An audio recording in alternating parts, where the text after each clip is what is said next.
My name's Matthew Pitts. I'm from a small town in Norfolk called Dereham, and I was originally from Langley in Berkshire.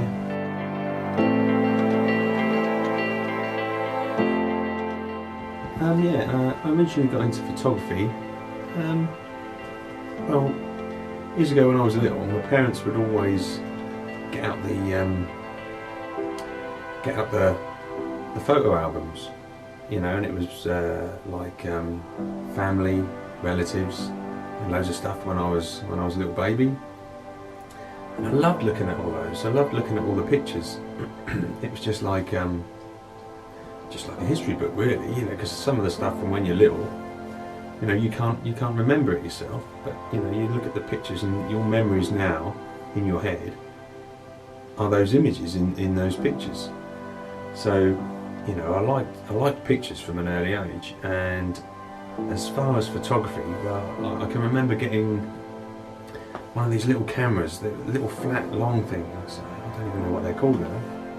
And they had a little cartridge that went in them, and a film, and it was a point and shoot.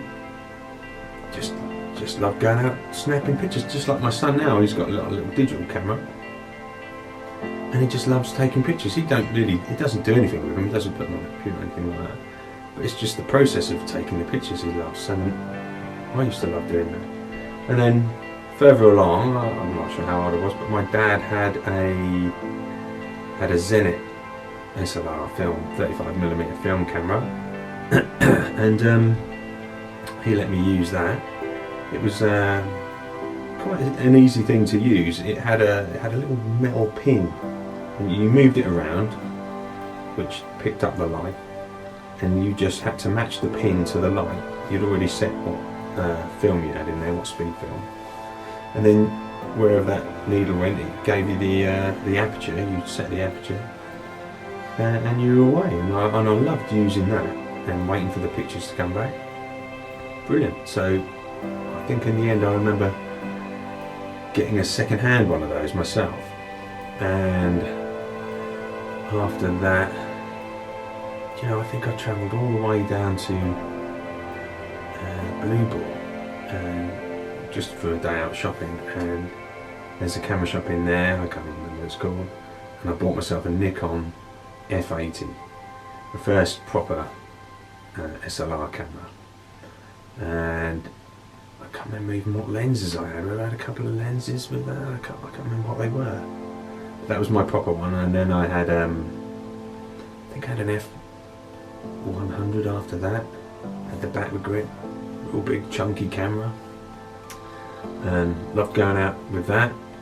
Used to do just general stuff, really, out and about, landscapes sort of thing.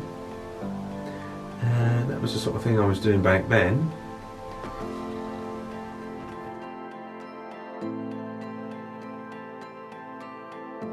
Why street photography?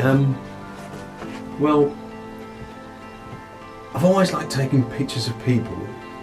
People fascinate me. People, different faces. Everybody's different. But mostly maybe when I had my first two children, they became my main subjects. I was always taking pictures of them. There's pictures of them everywhere in the house. And the little lad now, he's like 7. There's pictures of him everywhere. So I've always liked taking pictures of people, and I think what got me into street photography more than anything is, well, it's a kind of funny thing, because to me I've just liked taking pictures of anything. If I think it look good as a picture, I'll take a photograph of it. I mean, I might come home and it's a load of rubbish, but with I started out doing landscapes, and I think the thing with that is, I would say winter, spring, autumn, they're the best times for landscapes. Winter, you've got I would say all landscape photography, you're best to be up early, rather than you get some good light in the evening, but then there's lots of people around. So if you get up early in the morning and it's cold, and I mean I don't like the cold very much. And I also don't like getting up very early, especially when I haven't got to go to work. I don't mind when I've got to go to work, fair enough. So, street photography, you can get your camera, don't really need a lot of other stuff, just a camera, some gloves if it's a bit nippy outside, and you're away. You haven't got to get up too early. I mean, if you want a few shots with that lone person around before the crowds, but you're not getting up as early as you would have to if you were shooting landscapes. So, you get up and get into your local town, city, 10 o'clock, there's people out everywhere doing their whatever they do during the day, going to work, shopping, and I suppose that's all you need. It's an easy thing to get into. I think you just need a good eye for a composition. I like the light more than anything, but being in the UK, you've got to be lucky to get some decent sunshine, but then again in the winter you get the nice low sun when it does come out. That's what I do like, the light and the shadow. But you don't always get that, so then you're looking for compositions and people in architecture, that sort of thing. I mean, it's kind of a cliche thing really, people have seen these types of shots before, but every shot's different. Everything. People go and shoot the same landscapes over and over, the same place, but no two shots are ever the same. So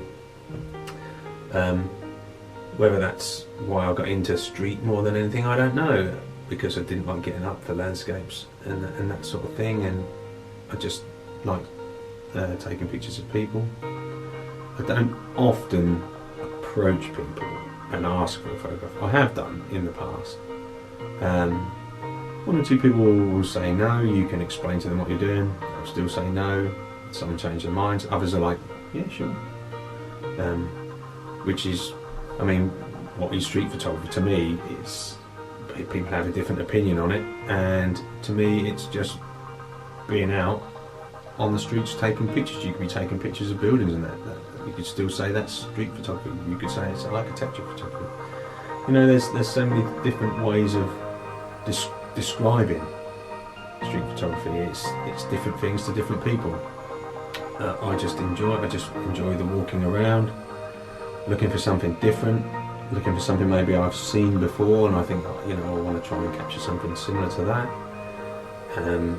The same, I would say, people say the same thing about landscapes. This has been done before, but people want their own version of that shot. I just love being out with my camera really more than anything else, and to go out on the street, it's an easy thing to start doing, to get into.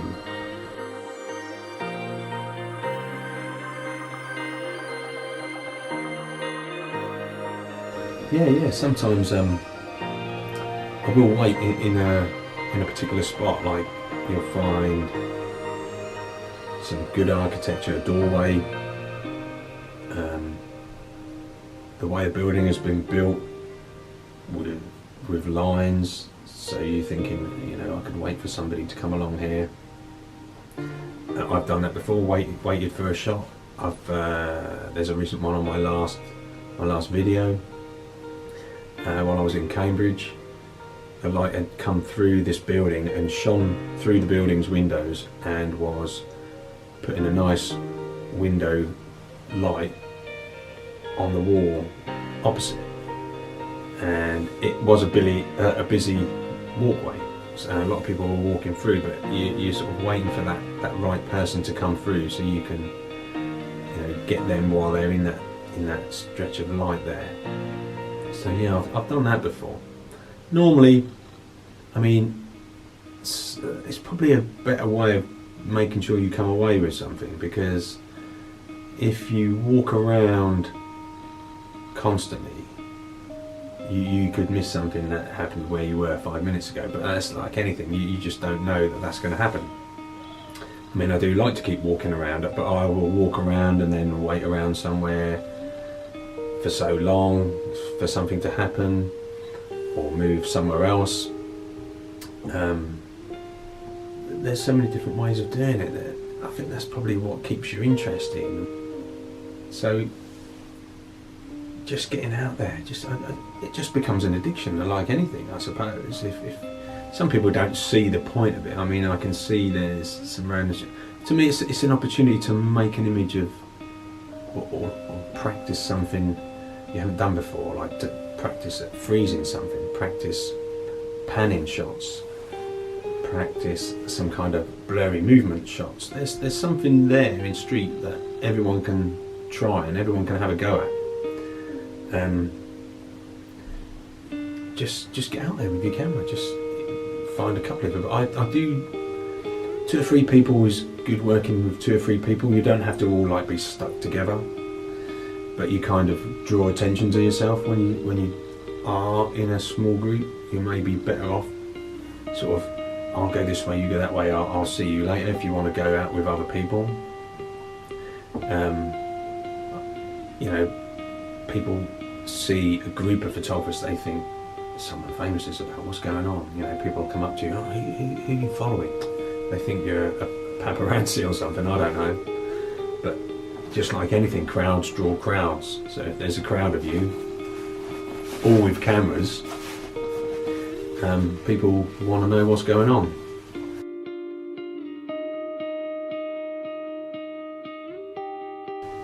What cameras do I use? Well, I told you before, yeah, I've had Nikon. I used Nikon for a long time, and I don't know if it had just come out, but it wasn't long after when Fuji brought out the 100X. It must have been out a while because I didn't have the original one. I bought the S, so it was the second one, and it was amazing camera. I went out with some friends in the evening. We went bowling and went round a few pubs, and the pictures I was getting from that, the low light, because you know we were out in the evening, the low light stuff, it was amazing. And the style of it, and you know, I did have people come up to me and say, "Well, that's a cool looking camera. Is that a film camera?" You know, because that's how it looked. The retro look, I love the retro looks, but it was, people were saying about the low light and how small, and literally that's why I took it out with me in the evening, because it would fit in my pocket. Brilliant, a little pancake sort of flat lens, 23mm, and yeah, the shots on that were fantastic. So I thought, you know, this would be good. I mean, I know there was the added lenses that you could make a wide angle, and then there was to stretch the focal length, but something I'm not sure what focal length went up to now, but on there. But they had some other cameras coming out that you could change the lenses on. I thought, well, you know, if it's as good as this 100, this 100X, the X100, if it's as good as that. So I think, yeah, I got it second hand. I bought the XE2, and just it had the kit lens with it. It might have had the kit lens with it, or I bought the kit lens, 18 to 55mm. I mean, they call it a kit lens, but it's the best kit lens I ever used. Better than anything Nikon does give away as a kit lens. And this lens is sharp. It's a good lens. I've used it. So earlier street stuff, I've used that lens. It's quite handy, you know, a bit of a zoom. And another fantastic camera. I've still got it. There's a video on here. I take my son out and let him have a go with that, and trying to teach him the basics of photography. And now I'm actually using at the moment the X Pro 2, and most of my street stuff I shoot with the 35mm f2, and that is a fantastic lens. That is small, light. I mean, I was out the other day, the weather started off good, but then it rained. Camera, fantastic, you know, it's getting wet.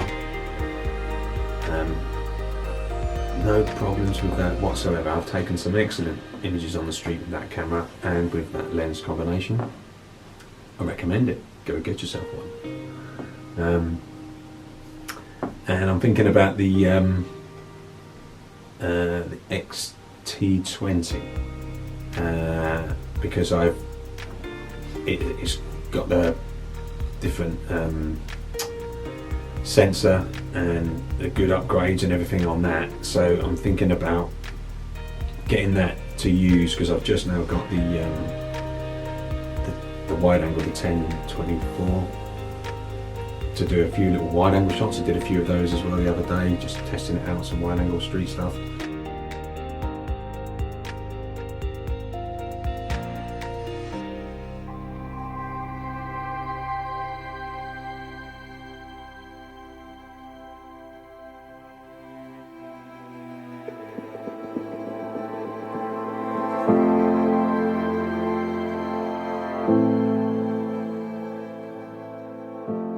Yeah, so I think I'll be getting that XT20. You know, you can flip the screen up and it's a bit more covert, so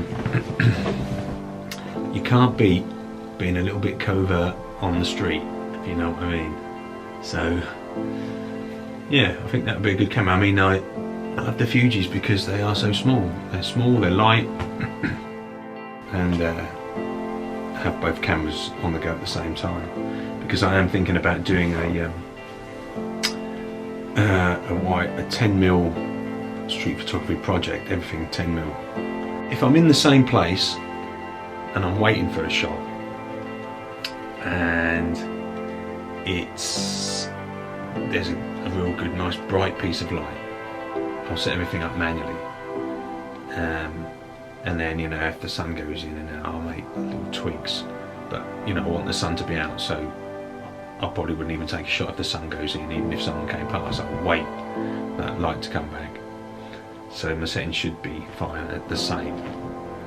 But then if I'm wandering around and I want to get, you know, the quick shots, capture stuff quickly, I normally have the camera set on auto ISO. Up to 3200 during the day if it's overcast. If it's a brighter day, nowhere near 1600, something like that, just so everything's covered. And I normally shoot at f2 wide open. I normally have screen turned off on the back, and I used to have the screen turn on with your eye. Sometimes if you a fraction, it's nothing, but sometimes it wouldn't be on straight away, and if you really want to be quick. So now at the moment I will have the EVF turned on all the time, and I'll flick the camera on and off. So anyway, thanks for watching the video. If you want to check me out, I'm on Facebook as Wide Angle Photography. I'm on Instagram as Tog on the Street, and this channel, YouTube, or if you're not watching this on YouTube, it's Tog on the Street. Check me out. There's quite a few pictures going on there. I only really now just started putting more and more stuff on Instagram, so I'm going to knuckle down and get on with that. I used to use Flickr quite a lot, but now I think I'm just going to stick to Instagram, I think. We'll see. Okay, and I hope you found something to take away from it. Everyone does something different, so it's nice to hear different views, different people, how people do different things themselves. And I might see you on the street. If you see me, say hello. You might get me talking forever, because I could talk about photography for hours. You know how it is, us photographers, we're all the same. Anyway, thanks for watching. See you in the next video.